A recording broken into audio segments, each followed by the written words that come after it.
So sabi ni Saint Teresa of Avila, let nothing disturb you.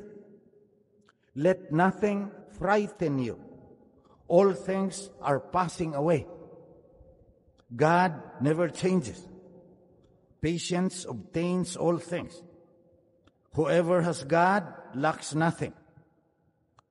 God alone is enough. God alone is enough. Huwag ka nang laging nagdadasal na manalo sa loto o kung ano-ano pang. God alone is enough. Then you will have peace.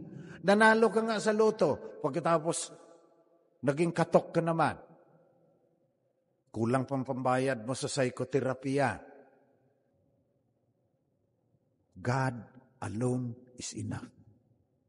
Yun ang point ng lahat ng pagsisimba ninyo, pagkukumunyon ninyo, pagdadasal